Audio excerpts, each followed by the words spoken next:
যুব সমাজকে কথা দিচ্ছি, তোমাদের স্বপ্ন বাস্তবায়নে বাংলাদেশ জামাতে ইসলামী তোমাদের কাছে ওয়াদাবদ্ধ।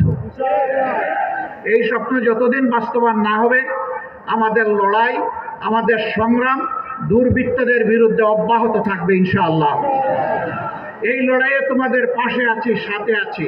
লড়াই একসাথে আমরা করব ইনশাআল্লাহ।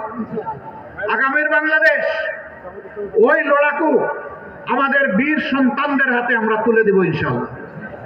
তোরা দেশ চালাবি, পিছন থেকে আমরা তোমাদেরকে পরামর্শ দিব, সহযোগিতা করব, দোয়া করব।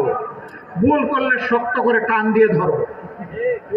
ভুল করা যাবে না, অনেক ভুল এই জাতি করে ফেলেছে, আর তোমাদেরকে ভুল করতে দেওয়া হবে না। সেই রকম একটা স্বপ্নের বাংলাদেশ আপনারা চান কিনা? ওই বাংলাদেশটা হবে ইনশাআল্লাহ মানবিক বাংলাদেশ। এখানে আমার প্রত্যেকটা মা, আমার বউ, আমার মেয়ে, সে ঘরেও থাকবে নিরাপদ, বাইরে যখন বের হবে তখন আরো একটা জিনিস তার সাথে সে পাবে, নিরাপত্তার সাথে পাবে মর্যাদা। যখন সে কর্মস্থলে পেশাগত দায়িত্ব পালন করবে, এই দুইটি জিনিস নিয়েই সে নিরাপত্তা এবং মর্যাদা নিয়ে ইনশাআল্লাহ দায়িত্ব পালন করবে।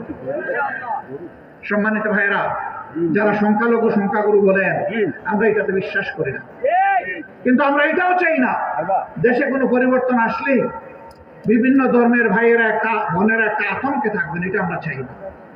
যদি মুসলমানদের মসজিদ পাহারা দেওয়ার দরকার না হয়, তাহলে সেই সময় ভাইদের মন্দির, প্যাগোডা, চার্চ কেন পাহারা দেওয়ার প্রয়োজন হবে? আমরা দেখতে চাই একটা অহিংসার বাংলাদেশ, মিলেমিশে একটা সম্প্রীতির বাংলাদেশ। আমরা মিলেমিশে এখানে সৎ প্রতিবেশী ভাই হিসাবে থাকবো, ভাই বোন হিসাবে থাকবো, এমন একটি বাংলাদেশ চাই। আমি বিভিন্ন ধর্মের ভাইদেরকে বুক খুলে আহ্বান জানাবো, মেহরবানি করে আপনাদের খোলা চোখ দিয়ে, খোলা বিবেক দিয়ে বাংলাদেশ জামাতে ইসলামীকে আপনারা পর্যালোচনা করুন, বিচার করুন।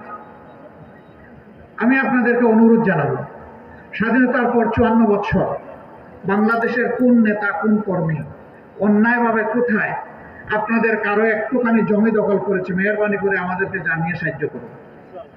কার ইজ্জতের উপরে হাত দিয়েছে, মেহরবানি করে আমাদেরকে জানতে দিন।